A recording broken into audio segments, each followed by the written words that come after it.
The Formula Drift Championship heads further south as 32 of the world's best drifters try to make their mark at the very unassuming but challenging track. After Road Atlanta, Vaughn Gittin Jr. looked like the man to beat and seemed to be back to form as he held in 2010 when he won a championship, kind of one of the most dominant seasons ever. But with a new winner the first 2 rounds of the season, it's still anyone's game to take the lead for the championship, and there are rising stars, and this is drifting. Anything can happen. It's hot and sunny in Orlando as we go inside with UTI Formula Drift Insider presented by Blackview Dash Cameras.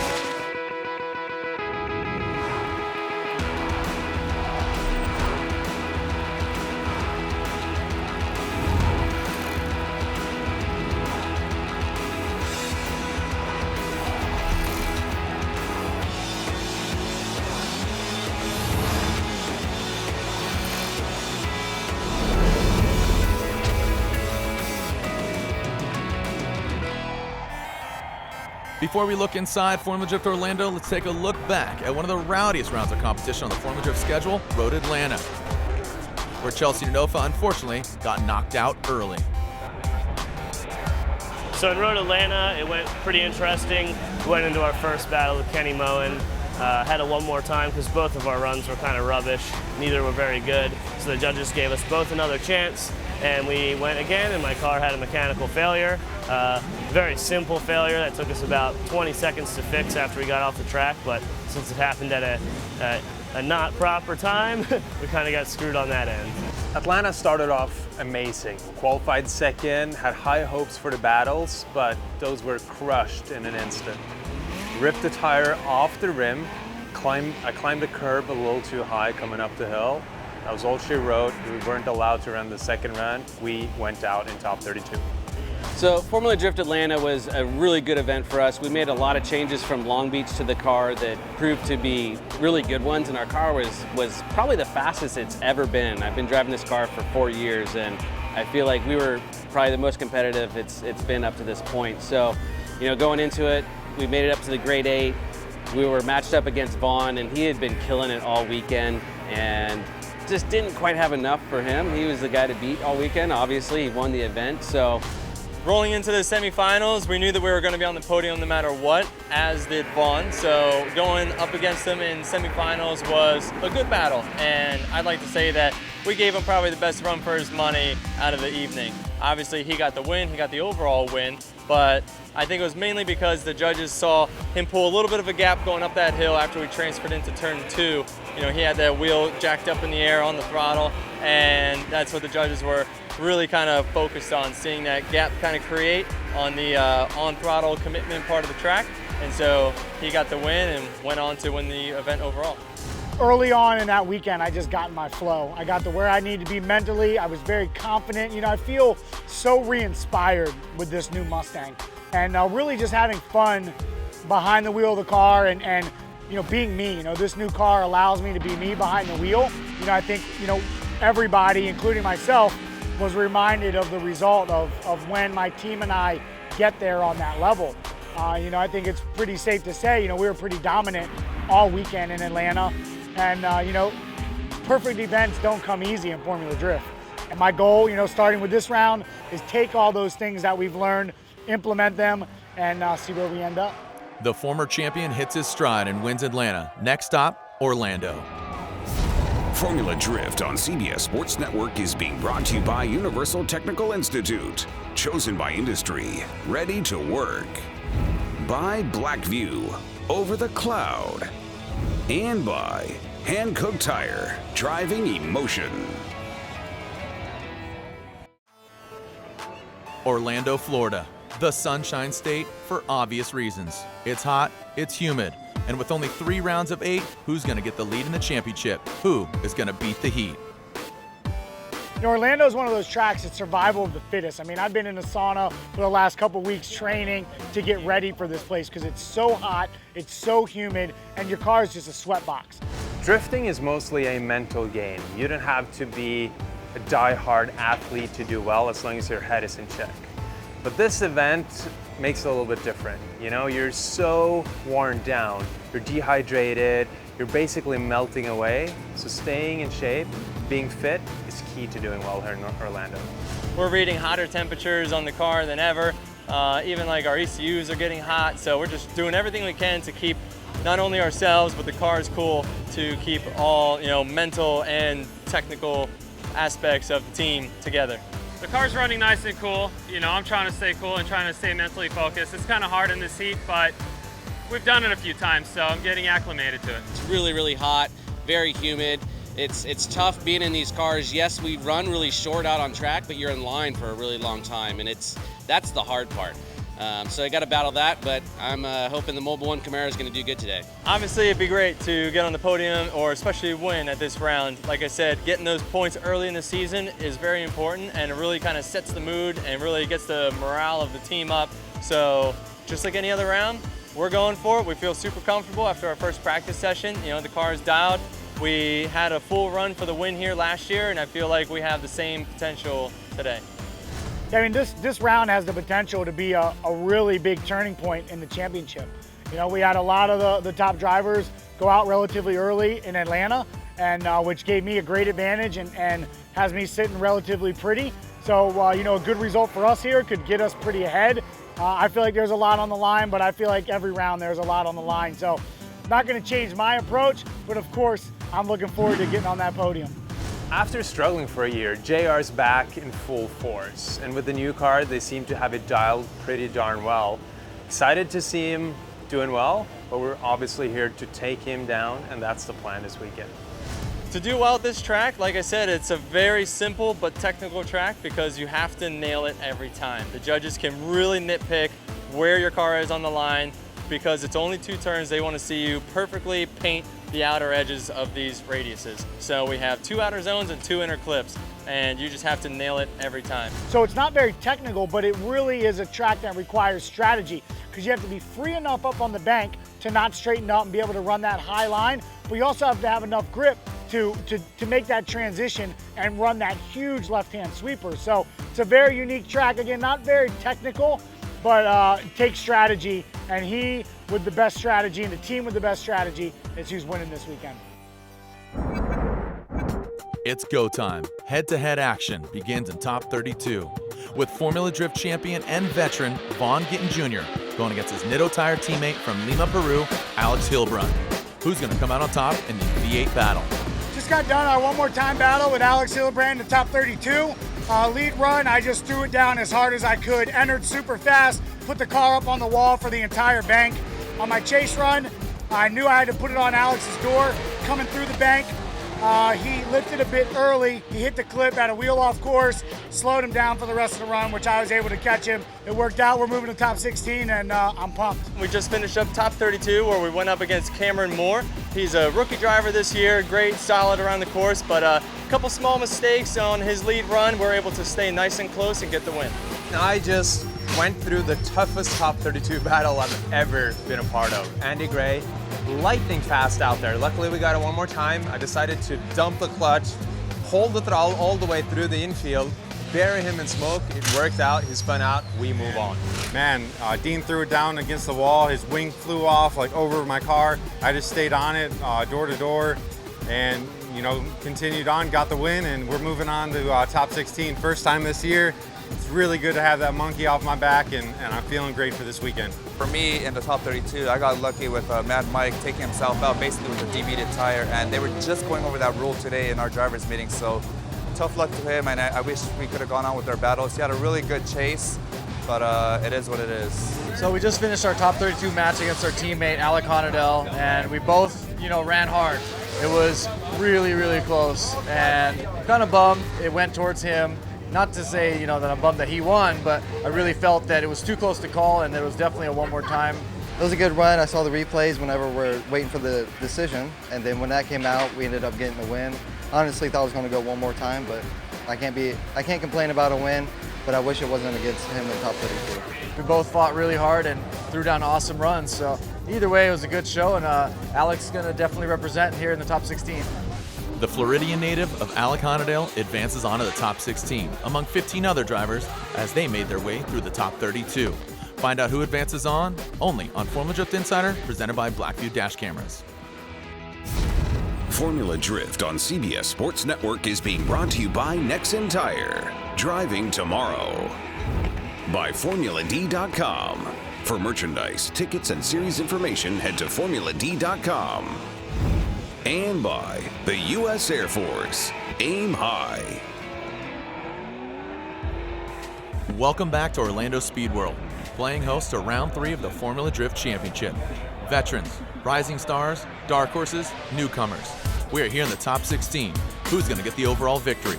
One Dominican Republic native wants to make it his. You know what's funny? Yes! I love seeing these things because we never get to see those. One little speed bump. Just finished up our top 16 battle with Jonathan Castro. My first run out there, we went out, put it down, hit all of our marks, felt pretty good. And I noticed Jonathan was there with me on the exit of the final turn. Turning around, his turn to lead. I chased him pretty hard, but coming off the bank, when I tried to go down the bank, car just kept skating out a little bit. I feel like the bank, sun's coming down a bit, so it seems like the bank heated up a bit and greased up a bit. You know, you can't win them all. And unfortunately, we got knocked out in the top 16. We did everything we could, and it's all good. You know, we'll move on. We'll fight the next fight in Jersey, and see where we end up.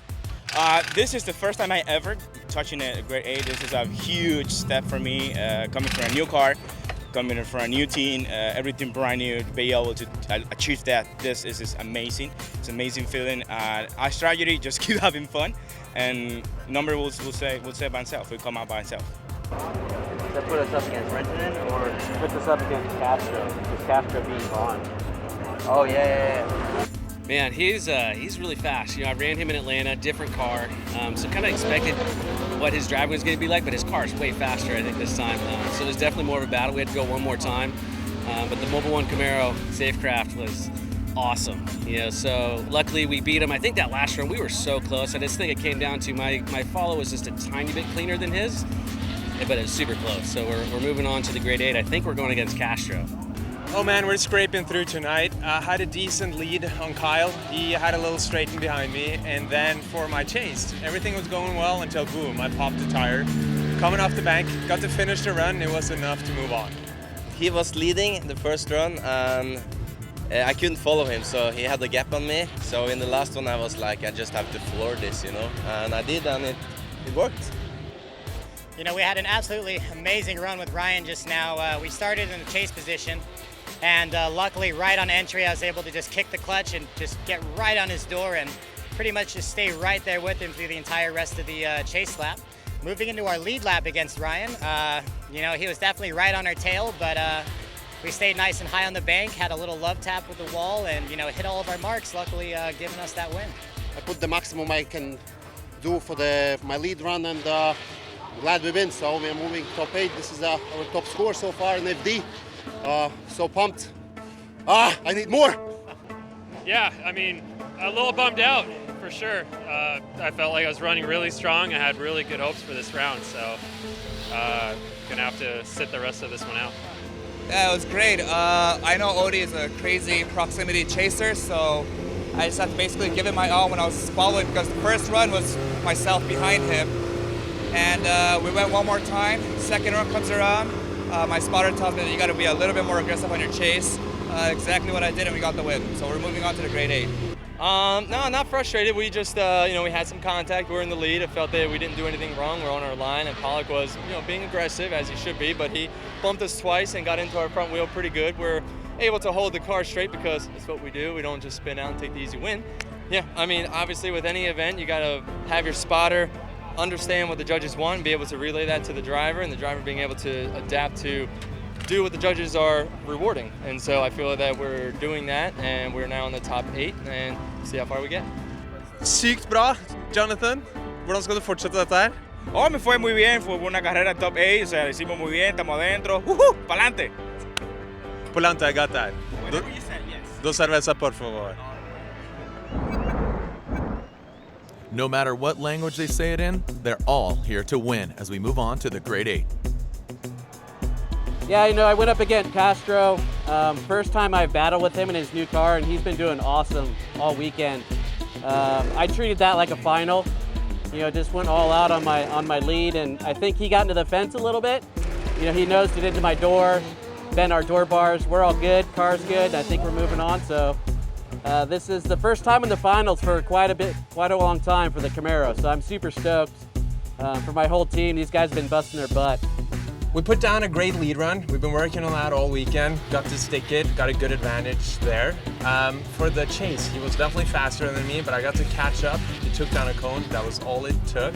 Here we are going into top 4. Of course, I don't care who is the next, so I'm just doing my best and gonna go all the way to the top, so that's why I'm here. All right, how's it feel to be in the Final 4? Excellent. I can't believe it. I did it, finally. So we put so much energy in this, so this is a tense race, so, and we're in. Thank you. It's going good. I mean, like I said, the judges are really focusing on the bank, and I felt like that was a great bank chase with Gucci. I knew he wouldn't be playing any games, so I could get right up next to him and just hold that line, and judges liked it and gave us the win. The entry was great. I was chasing him door to door, and as soon as we got into the infield, he just had a better line, a better approach into inside clip 2. I choked up a little bit, opened up a gap, and I just couldn't close that gap to the finish. So advantage goes to him on the first lap, and on the second lap, I just pretty much did exactly what I did during, all my lead laps in the battles, and exactly how I did it in qualify. I mean, that was the best I could do. I can't do any better than that, and he still had the better run, so. The Grade 8 has concluded. Next up, the Final 4. Formula Drift on CBS Sports Network is being brought to you by Universal Technical Institute. Chosen by industry. Ready to work. By FormulaD.com. For merchandise, tickets, and series information, head to FormulaD.com. By Nitto Tire. Fueled by enthusiasts. And by Blackview. Over the cloud. Welcome back to Orlando Speed World, round 3 of the Formula Drift Championship. Now, there are 4 drivers left, and things are starting to look dangerous. Uh-oh, it's gangster time. Oh, yeah! Some gangster Oh, we know! Guys. We know! Yeah. Dude, keep it up, man. That was a good run. You have to win this. Yeah. What else? Nothing. Do that again. You'll win this. Win this motherfucker. Get it, dude. Get it. All right. Win? All right. All right. Yeah, no, it was a great battle. Christoph's is obviously on point today and killing it. His car's super fast. On the throttle, that thing just moves. My spotter told me he's the fastest guy out here, so, just do the lead run, and we did that, nice and high on the bank, even tagged the bank a little bit, nice and solid. He was right on us the whole way through, but there was a couple of small points on the track where he was kind of falling back, so we thought there might be a chance. So on my chase run, we came down and just kicked the clutch and just rocketed up and got as close as we possibly could and picked up the throttle with him into the bank. Once we picked up the throttle, he just pulled a little bit of length on us on the gas. So it was a great battle, but he's definitely got the grip right now. Not only do drivers fight the grip, the elements, but also sometimes they fight each other 3 times over. So 3 one more times with Frederick. Obviously, Osbo is an amazing drift driver. He's done tons of stuff in Formula D. So to go 3 one more times with him, we got to be really proud as our team and just all the hard work they put into this. And the Mobil 1 Camaro has been awesome all weekend. It's just a little defeating when, you put all those runs in there and it was still so close at the end. But that's drifting. It's down, it's a game of inches, one little thing and you're done. So luckily, we finished 4th. Really wanted to get on the podium, but just how it's structured, that's where we end up is 4th. But super happy leaving here with some good points. It was a tit-for-tat kind of battle, over and over again, 2 one more times. And Tyler was really strong in second turn. I was strong in the first turn, and I think we won by the smallest of margins. An all-European final, and for the first time, Christophs Blues from Latvia is in it. The Europeans are invading. I mean, Kristaps is one of those guys that have really been killing it out in Europe. I started off in Norway. Here we go at it in Orlando. Yeah, with every single round you are getting more and more comfortable. So this is the final. So I'm used to it. I perfectly know what I have to do. So no more mistakes. So whoever makes less mistakes, that wins. The finals are here, and Christophs Blues is absolutely sticking it to the door of the defending champion of Osbo. When you Bliss had one of the fastest cars out there, and you also put down really consistent runs. I fell behind, but he checked up, lost it. We took advantage of that and won the event. We did a lot of work for the past 2 years, so I have a thanks my team, relatives, sponsors, everything just went great. Car ran well, so, and felt better than ever. So that's the result of the hard work. After a tough blow in Atlanta, we're back in business. With the win here, we're leading the championship, and we have another 5 rounds ahead of us. It's a long road to clinch that championship in Irwindale, but we're ready for it. We won last year, we can do it again. Let's do this. We'll see. Next stop, New Jersey. Well, we saw a lot of top guys go out, Gittin, Denofa early on. Osbo took advantage of it. He's now back in the championship chase, and it's going to be a really tight race going into Wall, New Jersey. Well, as we get to Wall, New Jersey, we start to near the midway point of the season, and drivers are really going to start to have to focus on what they need to do to prep for the championship chase. The guys that are falling behind really need those top finishes, and the guys that are behind are going to have to try to fend those guys off that are very, very hungry, looking for those wins and those podiums. I love Wall, New Jersey. I'm hoping for rain. You know, we had a great event last year. I love it out there. You know, it's like a cheese grater on that wall. When you come down into the infield, it's all about putting the power down, beating the other guys. We have a good game plan for New Jersey. Let's do this. With the conclusion here at Orlando Speed World, the 3rd round of the Formula Drift Championship, join us in New Jersey at Wall Stadium to find out who comes out on top. Also join us for UTI Formula Drift Insider, presented by Blackview Dash Cameras.